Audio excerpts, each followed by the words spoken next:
Hello, बिस्मिल्लाहिर्रहमानिर्रहीम।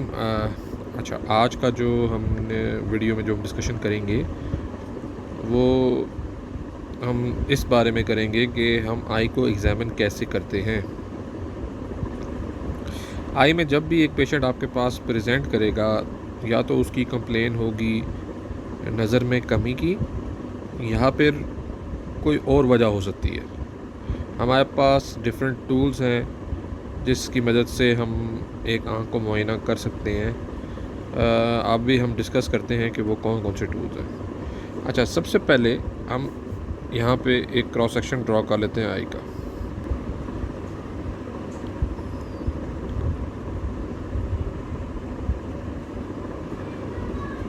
ये हम एक क्रॉस सेक्शन ड्रॉ कर रहे हैं आई का। This is optic nerve.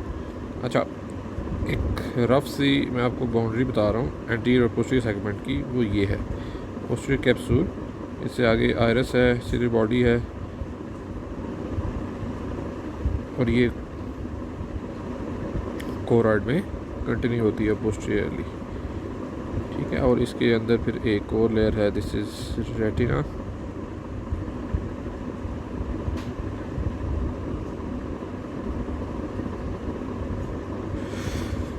अच्छा, देखें, इसमें हमने देखना है एनाटॉमिकली अगर हम डिवाइड करें तो यहाँ से लेके और यहाँ तक जो पोर्शन है दिस इज़ एंटीरियर सेगमेंट, और इससे पीछे जो पोर्शन है this is known as posterior segment. हम जब एग्जामिनेशन के लिए एनाटॉमी को कंसीडर करते हैं तो we divided this globe into 3 parts divide करने लगे। ये इसका है एंटीरियर 1/3, और जो बाकी 2 पार्ट्स हैं इसको हम लेबल करेंगे पोस्टीरियर 2/3। पोस्टीरियर 2/3 वो पार्ट है जो हम प्यूपिल के थ्रू एग्जामिन करते हैं। दिस इज़ प्यूपिल, इसके थ्रू जो हमें नज़र आएगा दैट इज़ पोस्टीरियर 2/3, और इसको हम लेबल करते हैं फंडस। फंडस में क्या क्या 4 चीज़ें आती हैं। अगर मुझे कमांड मिलती है to do a fundoscopy of a patient, तो मैंने इन 4 चीज़ों के मुतालिक लाजमी कमेंट करना है, जिसमें नंबर 1 है retina. Retina includes macula, fovea, सब कुछ आ जाता है इसमें। नंबर 2 है ब्लड वेसल्स। नंबर 3 है optic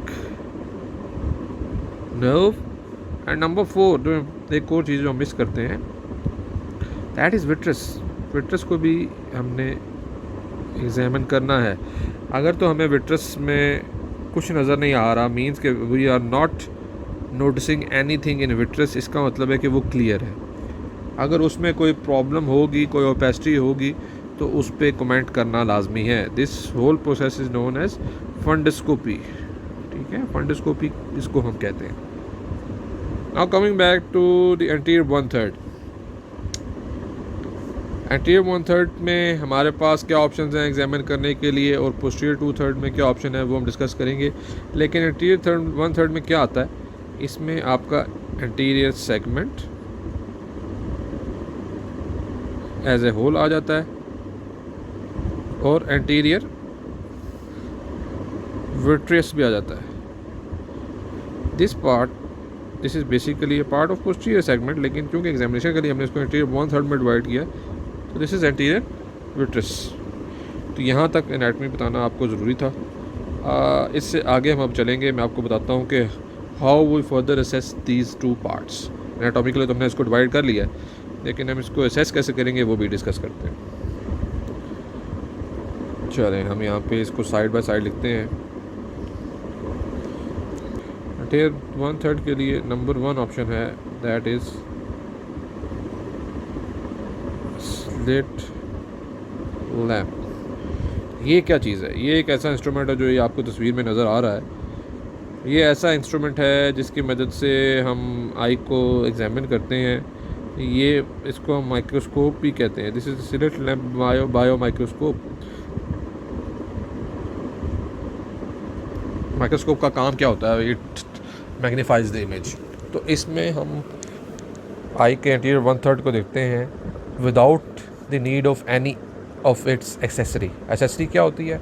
any additional thing which is provided with the tool, तो जिसमें जो इसकी एफिकेसी को और बढ़ाती है।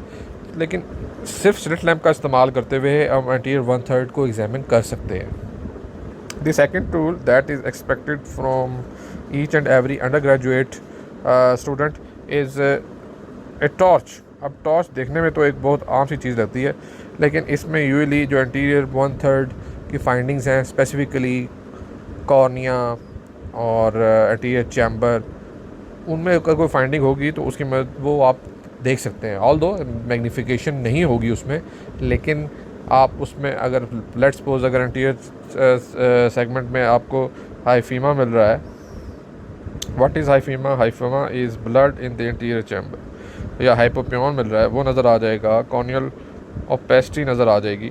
ठीक है, तो ये सारी चीज़ें होंगी जो आपको you will with the help of a torch आप उसको एसेस कर सकते हैं। इसके अलावा टॉर्च की मदद से हम डिफरेंट रिफ्लेक्सेस हैं आँख के जो हम चेक कर सकते हैं, जिसमें प्यूपिलरी राइट रिफ्लेक्स है, ठीक है, और जो सराउंडिंग स्ट्रक्चर हैं आई के, एक चीज़ जो हम डिस्कस नहीं करते हैं anatomy, that is a conjunctiva. Conjunctiva में अगर कोई ग्रोथ है, जैसे ट्रीजियम हो गया, पेंगिकुला हो गया, वो इसमें हम देख सकते हैं। और इसके अलावा regurgitation test which is a test of lacrimal apparatus to assess the potency of nasolacrimal pathway, वो देखते हैं, उसमें भी यूज़ कर सकते हैं। ठीक है, तो ये वो चीज़ें हैं जिसकी मदद से हम एंटीरियर 1/3 को एग्जामिन कर सकते हैं। एंटीरियर 1/3 में एंटीरियर विट्रस भी आता है। टॉर्च से एंटीरियर विट्रस देखना थोड़ा मुश्किल है। अब आते हैं हम पोस्टीरियर 1/3 पे, पोस्टीरियर 2/3 पे। पोस्टीरियर 2/3 पे हमारे पास क्या क्या ऑप्शन है? पोस्टीरियर 2/3 पे सबसे पहले हम फिर स्लिट लैम्प को ही लेंगे, लेकिन इसके साथ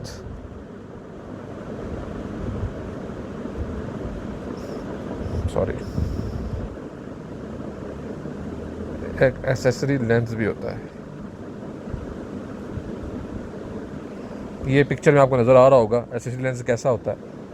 अब इसका काम क्या है कि स्लिट लैम्प की मदद से अगर ये हम साथ ये लेंस यूज़ करें और हम इसको पेशेंट की आँख और एग्जामिनर के बीच में प्लेस करें इस तरह से, तो हमें इसमें फंडस नज़र आएगा। फंडस में क्या चीज़ें हैं जो मैं आपको पहले बता चुका हूँ, 4 चीज़ें हैं इसमें, वो इसमें आपको नज़र आएंगी। दूसरी ऑप्शन हमारे पास क्या है? दूसरी ऑप्शन हमारे पास है डायरेक्ट ऑप्थेल्मोस्कोप। डायरेक्ट ऑप्थेल्मोस्कोप ये पिक्चर में आपको नज़र आ रही है। तो ये इसका काम क्या है कि इसका काम भी ये है कि इसकी वजह से हम फंडस को एवेलुएट कर सकते हैं। इसका फ़ायदा क्या है? इसका फ़ायदा यह है, ईज़ी टू कैरी है। You can carry it anywhere you want.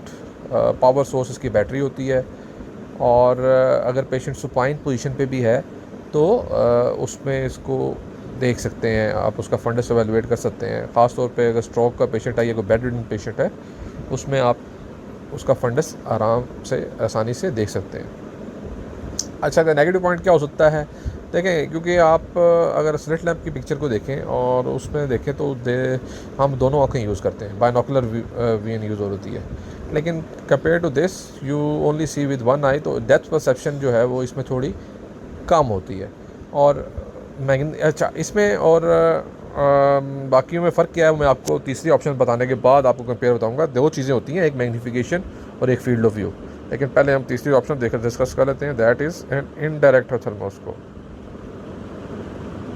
अच्छा, इनडायरेक्ट ऑप्थेल्मोस्कोप की थीम जो है ऑलमोस्ट वो बिल्कुल ऐसी ही है, मतलब उसमें भी लेंस एक यूज़ होता है। ये पिक्चर में देखेंगे आपको ये नज़र आ रही है, इसमें हेड माउंटेड गियर होता है और साथ उसके एक लेंस होता है, एसएससी लेंस ही होता है, वो +20 डायोप्टर्स का होता है, ऑलमोस्ट +20 डायोप्टर्स का लेंस होता है। जबकि ये जो लेंस है एक्सेसरी लेंस, इसमें It is around 90 diopters. Options available हैं. You can get 78 diopters and 66 diopters as well. हमारे पास 3 ऑप्शंस आ गई. Let's suppose this is the fundus और ये राइट आई का फंडस है. These are the blood vessels और ये मैकुला है. मैकुला और सेंट्रल फास्फोबिया. लेट्स सपोज हम डायरेक्ट थर्मोस्कोप यूज़ करते हैं तो हमें उसमें जो मैग्नीफिकेशन नज़र आएगी वो बहुत ज़्यादा होगी और फील्ड ऑफ व्यू कम होगा. तो एट अ टाइम हमें हो सकता है सिर्फ इतना एरिया नज़र आए. The disc will be a huge आपको नज़र आएगी और आपको हर वेसल को फॉलो करने के लिए पेशेंट की कोऑपरेशन चाहिए होगी. You have to move this circle around over here over here over here over here और देन सेंट्रल मैकुला. इससे क्या होगा कि आप पूरा फंडस देख सकते हैं.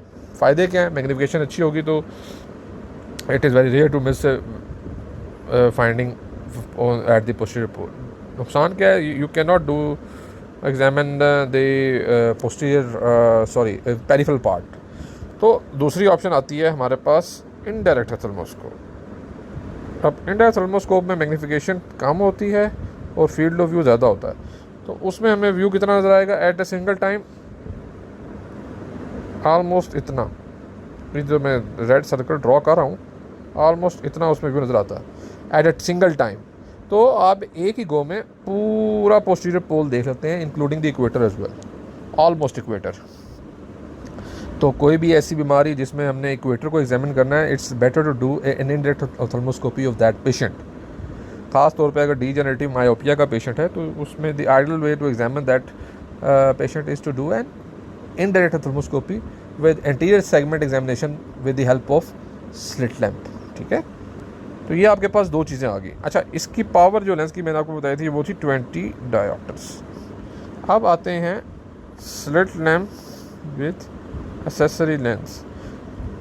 इसकी ये चीज़ वेरिएबल है. उसकी वजह यह कि इसमें हमारे पास डिफरेंट ऑप्शंस हैं लेंसेज की. We have almost 90 diopter lens, 78 diopter lens and 66 diopter lens. Power बढ़ेगी डायोप्टर्स में उतनी मैग्नीफिकेशन बढ़ेगी और फील्ड ऑफ व्यू नीचे जाएगा. तो इसलिए जो 66 डायोप्टर का लेंस है इसको हम सुपर फील्ड भी कहते हैं. Super field lens. Super field का मतलब ये है कि इसमें field of view compare to the other 2 वो ज़्यादा है. ठीक है.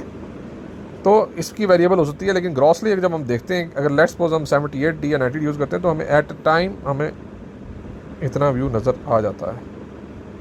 तो यूजली ओपीडी में जब भी आप जाएंगे किसी भी आई ओपीडी में you will see different instruments, लेकिन जो इंस्ट्रूमेंट सबसे ज़्यादा यूज़ होता है that is slit lamp. Slit lamp anterior segment भी देख सकते हैं आप. एंटीरियर 1/3 एग्जामिनेशन भी हो सकता है उससे और पोस्टीरियर 2/3 भी उससे एग्जामिन हो सकता है. तो you can consider it as an allrounder क्योंकि वो आपकी एग्जामिनेशन जो है आई की एज ए होल करने में मदद करता है. While compare to direct ophthalmoscopy, anterior segment में आप सिर्फ डिस्टेंट डायरेक्ट ऑप्थेल्मोस्कोपी की मदद से ये फैसला कर सकते हैं मीडिया क्लियर है या नहीं है. You rule out a cataract. लेकिन otherwise it act as a torch just like in direct ophthalmoscopy. तो प्रॉपर एग्जामिनेशन जो टीयर सेगमेंट का है वो स्लिट लैंप के साथ ही होता है with magnification. So this was your today's video. I hope you understand this and I think मेरा वीडियो बनाने का मकसद ये था कि just to make your concept clear regarding different methods of examination of the I.